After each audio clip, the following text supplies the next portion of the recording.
بسم اللہ الرحمن الرحیم۔ آپ نے یہ سوال کیا ہے کہ اگر ایک رشتہ دار دوسرے رشتہ دار کے ساتھ اس کے اخلاق کے اچھا نہ ہونے کی وجہ سے،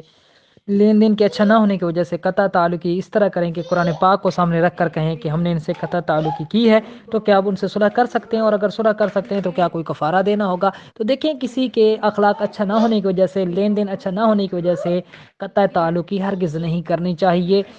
کیونکہ اسلام تو ہمیں اس بات کا درس دیتا ہے کہ سل من قطع کا واعف عمن ظلم کا واعطِ امن حرم کا، کہ تم اس سے تعلق جوڑو جو تم سے تعلق توڑے، تم ان کو معاف کرو جو تم پر ظلم کریں، جو تمہیں محروم کریں تم ان کو عطا کرو۔ تو یہ حدیث مبارکہ کے اندر ہمیں تعلیم دی گئی ہے۔ تو لہٰذا کسی بھی مسلمان سے قطع تعلقی نہیں کرنی چاہیے، چاہے جائے کہ رشتہ داروں سے تو صلہ رحمی کا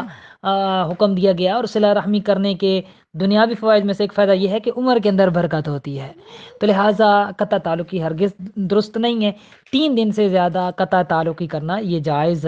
نہیں ہے۔ ایک تو توبہ کرنی ہوگی، اور پھر دوسری بات یہ کہ قرآن کو سامنے رکھ کر اگر کوئی کسی سے قطع تعلقی کرتا ہے تو اس سے یہ نہیں کہ کوئی قسم ہو جاتی ہے کہ جس کا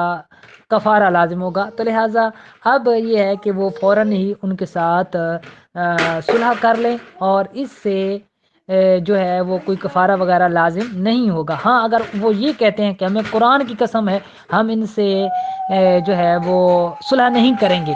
اب بھی ان پر لازم ہے کہ قسم توڑ دیں اور پھر قسم کا کفارہ ادا کریں، اور قسم کا کفارہ یہ ہوتا ہے کہ 10 مساکین کو 2 وقت کا پیٹ بھر کر کھانا کھلائیں، یا ان کو ایک ایک کپڑوں کا جوڑا دے دیں، یا ایک ایک فطرانہ دے دیں، اور اگر اس پر قادر نہ ہو تو 3 لگاتار روزے رکھیں۔ واللہ اعلم ورسولہ اعلم عز وجل، وصلی اللہ علیہ وآلہ وسلم۔